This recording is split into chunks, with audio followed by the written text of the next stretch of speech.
आज का ये एपिसोड शुरू करने से पहले एक छोटी सी बात। क्या आप भी अपना पॉडकास्ट बनाने की सोच रहे हैं? तो एंकर ट्राई कीजिए। ये पॉडकास्ट बनाने का सबसे आसान तरीका है। नंबर 1, ये फ्री है। नंबर 2, इसमें कई सारे ऐसे टूल्स हैं जो आपको अपने फ़ोन और कंप्यूटर पर रिकॉर्ड और एडिट करने की फैसिलिटी देते हैं। नंबर 3, आप अपने पॉडकास्ट को डिस्ट्रीब्यूट भी कर सकते हैं, जिससे इसे स्पॉटिफाई और दूसरे प्लेटफॉर्म पर सुना जा सके। तो डाउनलोड कीजिए फ्री एंकर ऐप या विजिट कीजिए anchor.fm पर अपना पॉडकास्ट स्टार्ट करने के लिए। ये तो थी एक छोटी सी जानकारी, और अब शुरू करते हैं एपिसोड का सिलसिला। तो आज के एपिसोड में लीजिए सुनिए फणीश्वर नाथ रेणु के लिखे उपन्यास मैला आंचल का भाग 13, मेरी यानी समीर गोस्वामी की आवाज में। गांव के ग्रह अच्छे नहीं। सिर्फ ज्योतकी जी नहीं, गांव के सभी मातवर लोग मन ही मन सोच विचार कर देख रहे हैं। गांव के ग्रह अच्छे नहीं। तहसीलदार साहब को स्टेट के सर्किल मैनेजर ने बुलाकर एकांत में कहा है, 1 साल का भी खजाना जिन लोगों के पास बकाया है उन पर चुपचाप नालिश कर दो। बलाए बलाए से नोटिस 58B तामील करवा लो। बलाए बलाए यानी घूस देकर, कुर्की और इश्तहार निकास करवाकर सरजमीन पर चपरासी को ले जाने की जरूरत नहीं। कचहरी में ही बैठकर गांव के चमार से अंगूठा का टीप लेकर ढोल बजाने की रसीद बनवा लो। गांव के 1-2 गवाहों को भी ठीक करके रखो। स्टेट से उनको भत्ता मिलेगा। इन कांग्रेसियों का कोई ठीक नहीं। सिंह जी यादव टोला के नढ़ेलों का सीना तान कर चलना बर्दाश्त नहीं कर सकते। नढ़ेलों यानी बदमाशों। जोतखी जी ठीक कहते थे। बार बार लाठी भाला दिखलाते हैं। हौसला बढ़ गया है। अब तो राह चलते प्रणाम पाती भी नहीं करते हैं यादव लोग। कलिया कभी कभी चढ़ाने के लिए नमस्कार करता है। देह में आग लग जाती है सुनकर। लेकिन सिंह जी क्या करें। राजपूत टोली के नौजवान लोग भी ग्वालों के दल में ही धीरे धीरे मिल रहे हैं। अखाड़े में ग्वालों के साथ कुश्ती लड़ते हैं। रोज शाम को कीर्तन में भी जाने लगते हैं। हर गौरी ठीक कहता है, यदि यही हालत रही तो 5 साल के बाद ग्वाले बेटी मांगेंगे। तब काली कुर्ती वालों के बारे में जो हर गौरी कहता था, उन लोगों को बुला लिया जाए। कहता था लाठी भाला सिखाने वाला मास्टर आवेगा। संजोगक जी या संचालस जी क्या कहता था सो आवेंगे। हिंदू राज महाराणा प्रताप और शिवाजी का राज होगा। हर गौरी आजकल बड़ी बड़ी बातें करता है। भंडारा के दिन सिंह जी रूठे हुए खेलावन सिंह यादव को घर से जबरदस्ती खींच कर ले गए थे। लेकिन खेलावन सिंह का मन रूठा ही हुआ था। जोतखी काका रोज आते हैं। उन्होंने कहा है, सकलदीप का 18 साल की उम्र में माता या पिता का विजोग लिखा हुआ है।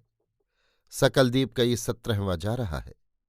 सकलदीप की माँ बेटे का गौना करवाने के लिए रोज तकादा करती हैं। बेटे को वकील बनाने की इच्छा शायद काली माई पूरी नहीं होने देगी। गौना के बाद फिर क्या पढ़ेगा। माता पिता का विजोग। बालदेव को सारी दुनिया की भलाई तो सूझती है, मगर जिसका नमक खाता है उसके लिए एक तिनका भी तो सोचे। दिन भर तहसीलदार के यहां बैठा रहता है और शाम को कीर्तन। कमला के नारे वाले एक जमा में कलरू पासवान के दादा का नाम कायमी बटैयादार की हैसियत से दर्ज है। बालदेव से कहा कि कलरू से कह सुनकर सुपुर्दी लिखवा दो या रजिस्ट्री करवा दो, तो कान ही नहीं दिया। हलवाहा गौनाए ततमा कल से हल जोतने नहीं आता है। कहता है पिछले साल का बकाया साफ कर दीजिए तो हल उठावेंगे। बालदेव टुकुर टुकुर देखता रहा, कुछ बोला भी नहीं। उल्टे हमसे बहस करने लगा। गरीब लोगों का दरमाहा नहीं रोकना चाहिए भाई साहब। जोतखी जी की 18 साल की नववधु कंचीरावाली के पेट में रोज खाने के बाद दर्द हो जाता है। पिछले 1 साल से वो खाने के बाद पेट पकड़कर सो जाती है। इस साल तो और भी दर्द बढ़ गया है। डॉक्टरी दवा? नहीं नहीं, डॉक्टर तो पेट टीपेगा, जीभ देखेगा, आंख की पपनियां उल्टाकर देखेगा, पेशाब और पाखाना के बारे में पूछेगा, शायद लहू भी जांच करे। इधर वो रोज कहती है डॉक्टर बाबू ने कोयरी टोला की छोटी चंपा को एक ही जंक्शन में आराम कर दिया है। इसी तरह उसके पेट में भी दर्द रहता था। औरत को समझाना बड़ा कठिन काम है। सभी औरतें एक समान, जो जिद पकड़ेगी पकड़े रहेगी।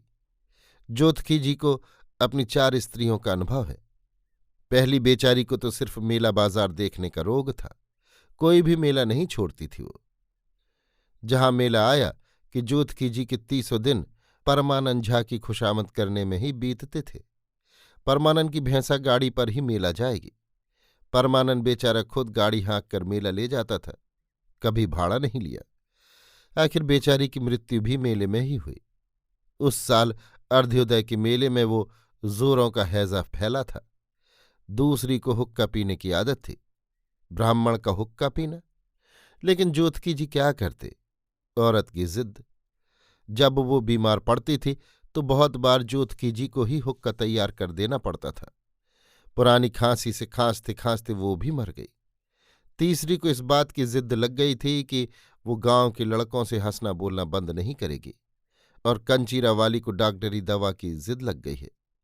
एकमात्र पुत्र रामनारायण तो कुपुत्र निकला, बिदापत नाच करता है, ततमा पासवानों के पास रहता है।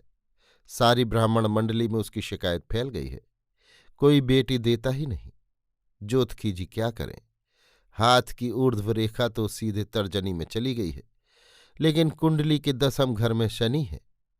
समझाते समझाते थक गया कि अपना नाम रामनारायण मिश्र कहा करो, लेकिन वो भी गंवार की तरह नाम रलैन ही कहता है। रामनारायण के साथ कंचीरा वाली को एक दिन अस्पताल भेज दें। घर पर बुलाने से तो डॉक्टर फीस लेगा। लरसिंह दास गांव के घर घर में जाकर पंचों से कह रहा है, आचार्य गुरु आ रहे हैं, मठ का अधिकारी महंत वही है, उसी को चादर टीका मिलनी चाहिए।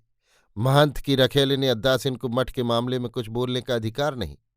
रामदास तो भैंसवार है, इतने बड़े मठ को चलाना मूर्ख आदमी के बूते की बात नहीं। वो बीए पास है, अंग्रेजी में बीजक बाँचता है, इसीलिए तो बाबड़ी केश रखता है, धोती कुर्ता पहनता है और आधी मूछ कटाता है। मठ पर एक स्कूल खोलेंगे, गांव वालों की भलाई करेंगे। आप लोग बुद्धिमान आदमी हैं, खुद विचार कर देख सकते हैं। दासिन रखेलिन मठ को बिगाड़ देती है, साधु धर्म को भ्रष्ट कर देती है। आप लोग खुद विचार कर देख सकते हैं। तंत्रिमा टोले में पंचायत हुई, बंदिश हुई है। तंत्रिमा टोले की कोई औरत अब बाबू टोला के किसी आंगन में काम करने नहीं जाएगी। बाबू बबुआन लोग शाम को गांव में आवें, कोई हर्ज नहीं। किसी की अंदर हवेली में नहीं जा सकते। मजदूरी में जो एक आध सेर मिले, उसी में सबों को संतोख रखना होगा। बलाई आमदनी में कोई बरकत नहीं। अनोखे और उचित दास छड़ीदार हुआ है, जिसे चाल से बेचाल देखेगा, बांस की छड़ी से पीठ की चमड़ी उधेड़ लेगा।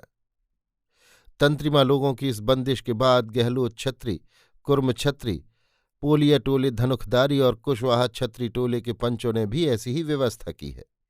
सिर्फ जनेऊ लेने से ही नहीं होता है, कर्म भी करना होगा। जाए तो कोई बाबू कभी संथाल टोली में शाम या रात को उनकी औरतों से कोई दिल लगी भी कर सकता है। संथालों के तीर पर जहर का पानी चढ़ाया रहता है। कुर्म छत्री टोले के लौंजामानों ने कल रात को शिव शक्कर सिंह को बेपानी कर दिया।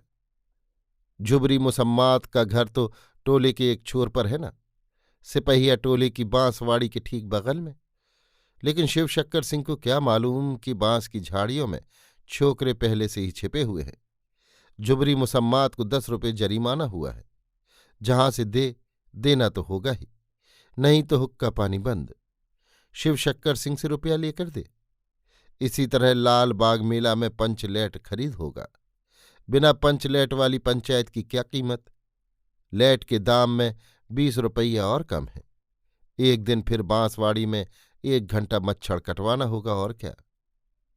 कालीचरण का अखाड़ा आजकल खूब जमता है। शाम को कीर्तन भी खूब जमता है। नया हारमोनिया खरीद हुआ है। गंगा जी के मेले से गंगतीरिया ढोलक लाया गया है, खूब गम्हाड़ता है। बालदेव जी को कीर्तन तो पसंद है, लेकिन अखाड़ा और कुश्ती को भी खराब समझते हैं। शरीर में ज्यादा बल होने से हिंसा बात करने का खौफ रहता है। असल चीज है बुद्धि। बुद्धि के बल से ही गनही महात्मा जी ने अंग्रेजों को हराया है। गांधी जी की देह में तो एक चिड़िया के बराबर भी मांस नहीं। कांग्रेस के और लीडर लोग भी दुबले पतले ही हैं। लेकिन कालीचरण का अखाड़ा बंद नहीं हो सकता। ढोल की आवाज में कुछ ऐसी बात है कि कुश्ती लड़ने वाले नौजवानों के खून को गर्म कर देती है। ढाक ढिन्ना ढाक ढिन्ना। शोभन मोची ने ढोल पर लकड़ी की पहली चोट दी कि देह कसमसाने लगता है। ढिन्ना ढिन्ना ढिन्ना ढिन्ना, अर्थात आजा आजा आजा आजा। सभी अखाड़े में आए। काछी और जांघिया चढ़ाया, एक मुट्ठी मिट्टी लेकर सिर में लगाया और अज्जा कहकर मैदान में उतर पड़े। कालीचरण आली कहकर मैदान में उतरता है। चंपावती मेला में पंजाबी पहलवान मुश्ताक इसी तरह आली या अली कहकर मैदान में उतरता था। तब शोभन ताल बदल देता है। चटधा गिड़धा चटधा गिड़धा, आ भिड़ जा, आजा भिड़ जा, आजा भिड़ जा। अखाड़े में पहलवान पैतरे भर रहे हैं। कोई किसी को अपना हाथ भी छूने नहीं देता है। पहली पकड़ की ताक में है। वो पकड़ा। धगड़ागी धगड़ागी धगड़ागी, कसकर पकड़ो कसकर पकड़ो। चटाक चटाक चटधा, उठा पटक दे। गिड़ गिड़ गिड़धा गिड़धा गिड़धा, वह वाह वाह बहादुर। पटक तो दिया, अब चित्त करना खेल नहीं। मिट्टी पकड़ लिया है। सभी दांव के पैंच और काट उसको मालूम है। ढाक ढिन्ना तिरकिट ढिन्ना, दाव काट बाहर हो जा। वाह बहादुर, दाव काट कर बाहर निकल आया। फिर धा चट गिरधा, आजा भिड़ जा। ढोल के हर ताल से पैंतरे दांव पैंच काट और मार की बोली निकलती है। कालीथान में पूजा के दिन इसी ढोल की ताल एकदम बदल जाती है। आवाज भी बदल जाती है। धागिड़ धिन्ना, जय जगदम्बा, गांव की रक्षा करो मां जगदम्बा। अभी आप सुन रहे थे फणीश्वरनाथ रेणु के लिखे उपन्यास मैला आंचल का भाग 13, मेरी यानी समीर गोस्वामी की आवाज में।